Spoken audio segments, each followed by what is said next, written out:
بسم اللہ الرحمن الرحیم۔ لاکھوں کروڑوں درود و سلام محمد مصطفیٰ صلی اللہ علیہ وسلم اور آل محمد پر۔ میں ہوں عمر دراز گوندل۔ آج سال کا پہلا دن ہے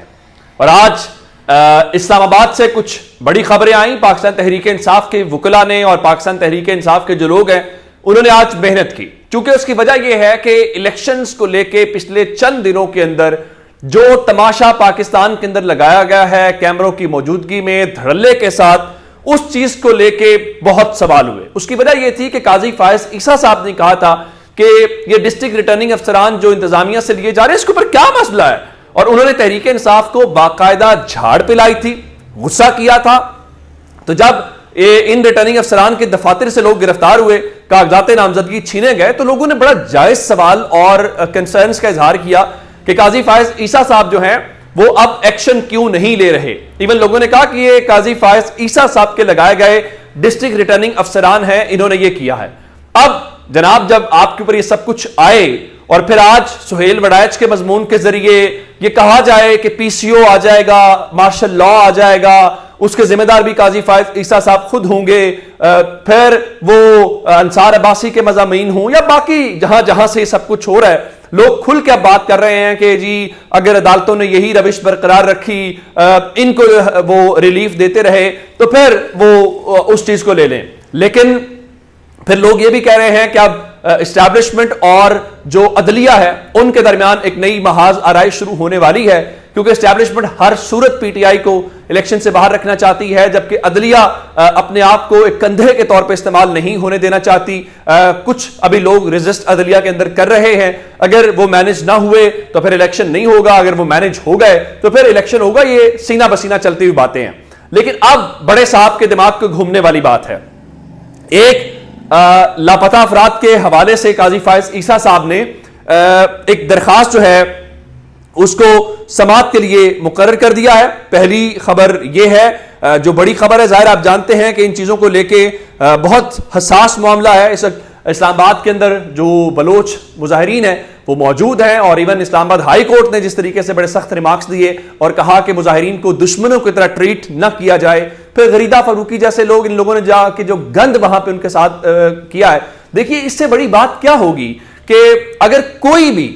ریاست سے انصاف مانگنے کے لیے اپنے دارالحکومت میں آئے تو یہ تو ریاست کے اوپر اعتماد ہے، یہ ریاست دشمنی تو نہیں ہے، یہ تو ریاست کو کہا جا رہا ہے نا کہ مجھے انصاف دو۔ تو ہمیں ان لوگوں کو سینے سے لگانا ہے، نہ کہ ہمیں ان لوگوں کو اس دھتکار کے دور کرنا ہے۔ اپنے لوگ ہیں، اپنے لوگوں میں بہت کچھ ہوتا ہے، لڑائیاں، جھگڑے، غلط فہمیاں، تو وہ دور کی جاتی ہیں تاکہ آگے بڑھیں۔ جو اصل معاملہ میں آپ کو بتانا چاہتا ہوں کہ عمران خان کی جو پہلے دن سنی گئی ہے وہ کیا ہے، ان کے لیے کیا بریک تھرو ہے۔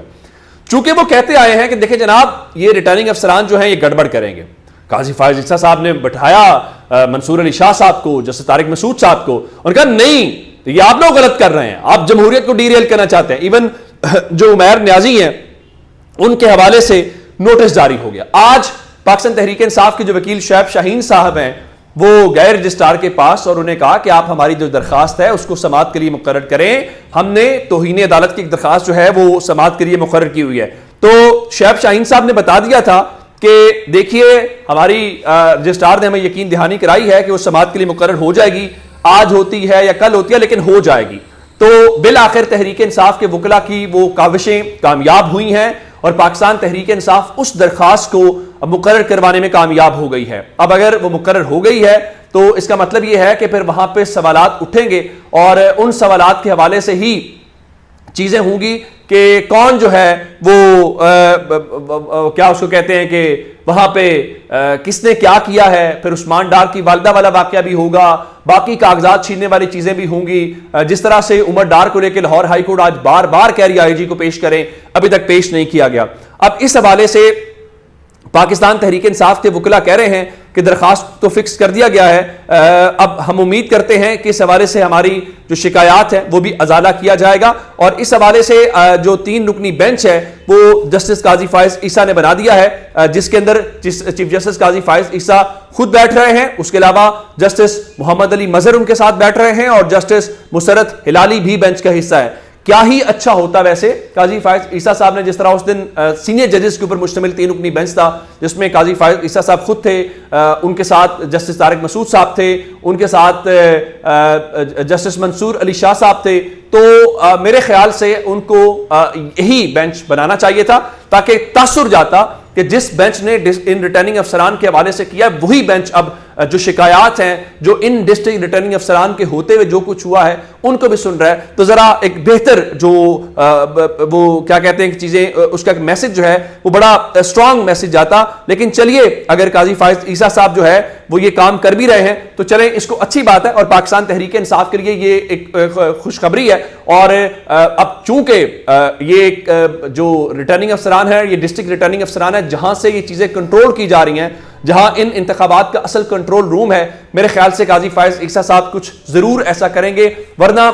اگر یہ چیزیں کنٹرول نہ کی گئی تو اس الیکشن کی کوئی حیثیت یا وقت نہیں ہوگی. ملک کی جو سب سے بڑی پارٹی ہے اس کو الیکشن سے باہر کر کے, اور اس حوالے سے جو پاکستان تحریک انصاف کے چیئرمین ہیں بیرسٹر گوہر خان, انہوں نے کہا ہے کہ ان کے جو امیدوار ہیں ان کے 90% امیدواروں کے کاغذات نامزدگی مسترد کر کے ان کو میدان سے نکال دیا گیا, جس کا مطلب یہ ہے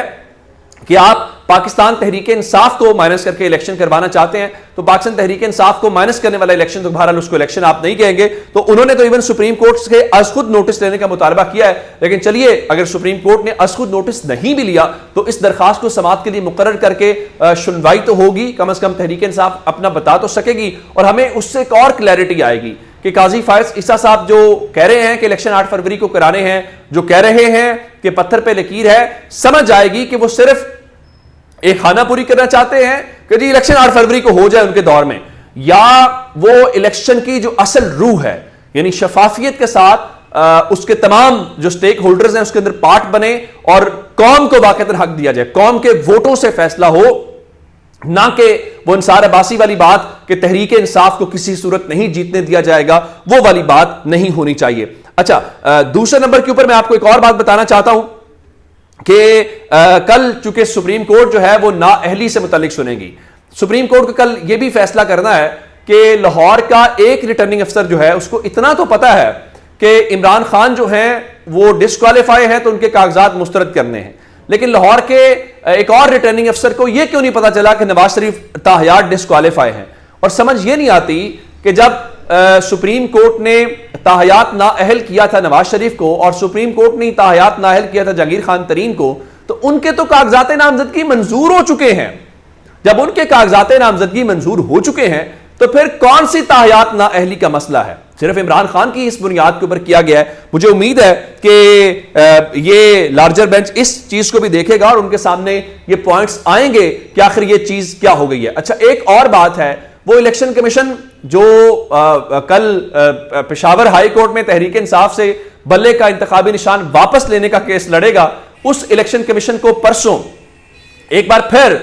جانا ہے اڈیالہ جیل. اڈیالہ جیل کیوں جانا ہے؟ چونکہ الیکشن کمیشن کی توہین ہو گئی ہے, تو اس توہین کو لے کے الیکشن کمیشن آف پاکستان جو ہے توہین الیکشن کمیشن کا کیس اور عمران خان اور فواد چودھری کے اوپر فرد جرم عائد کرنے کا جو کیس ہے اس کو لے کے جائیں گے. پہلے الیکشن کمیشن کے نثار درانی صاحب کی سربراہی میں جو بینچ ہے وہ 2 پھیرے لگا چکا ہے, دورے کر چکا ہے وہ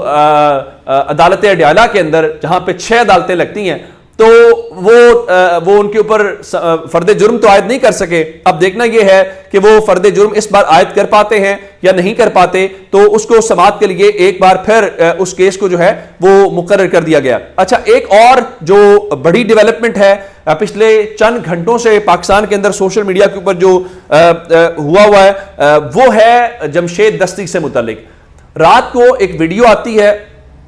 جس میں جمشید دستی صاحب جس حالت میں ہیں وہ کوئی قابل تعریف حالت نہیں ہے. پھر جس طرح سے وہ جذباتی انداز میں گفتگو کر رہے ہیں, پھر ہاتھ جوڑ کے چیف جسٹس سے یا جو بھی متعلقہ حکام ہیں ان سے نوٹس لینے کا مطالبہ کر رہے ہیں. جو اس میں سب سے سنگین الزام ہے جس میں وہ کہہ رہے ہیں کہ ایون ان کی جو بیوی ہے اس کے کپڑے پھاڑنے یا جو بھی اس کو برہنہ کرنے سے متعلق گفتگو ہوئی ہے, یہ بہت ہی الارمنگ سچویشن ہے. اس کی وجہ کیا؟ ہم جس معاشرے میں یا جس مذہب دین کے ماننے والے ہیں اس میں تو ہمیں یہ سکھایا اور بتایا گیا ہے کہ اگر دشمن سے جنگ ہو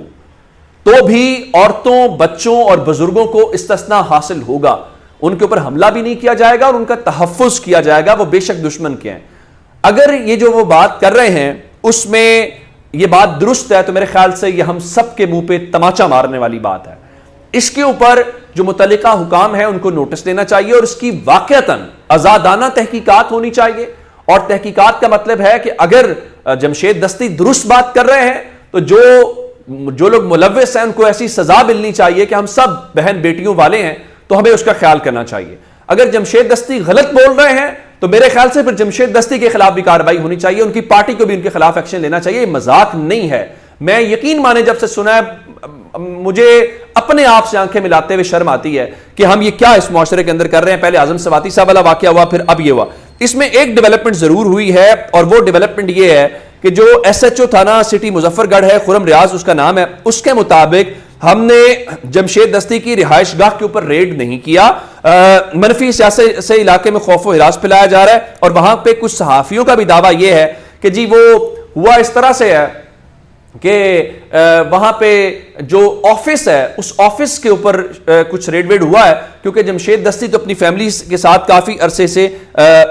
جو ہے وہ روپوش ہے. میرے خیال سے جو بھی معاملہ ہے اس معاملے کے دودھ کا دودھ اور پانی کا پانی ہونا چاہیے. یہ کوئی جمشید دستی کے ساتھ اگر ایسا ہوا ہے تو بہت غلط ہوا ہے، قابل مذمت ہے، جتنی اس کی مذمت کی جائے. لیکن بہرحال اس کی تحقیقات واضح انداز میں ہونی چاہیے.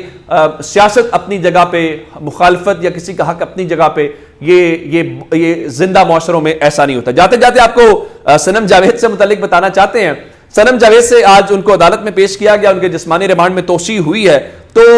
ان سے یہ پوچھا گیا کہ آپ الیکشن کہاں سے لڑیں گی، تو انہوں نے کہا جس حلقے سے مریم نواز الیکشن لڑے گی میں وہاں سے الیکشن لڑوں گی. اور اس کے پھر انہوں نے گاڑی کے اندر یہ کہا کہ دیکھیے کاغذات نامزدگی بھی مسترد کروا رہے ہیں اور ضمانتیں بھی نہیں ہونے دے رہے. اور وہ کہا لگا رہی تھی صنم جاوید، اور اس کے ساتھ اس نے آج بھی عمران خان کی تصویر والی شرٹ پہنی ہوئی تھی. اس قسم کے جو سیاسی کارکنان ہیں وہ یقینی طور پہ پاکستان کے اندر ایک امید کی کرن ہے اور وہ سیاست کے ماتھے کا جھومر ہے. یہ آنے والے وقتوں کی بہت بڑے سٹارز ہوں گے. اپنا بہت سارا خیال رکھیے گا. خدا حافظ.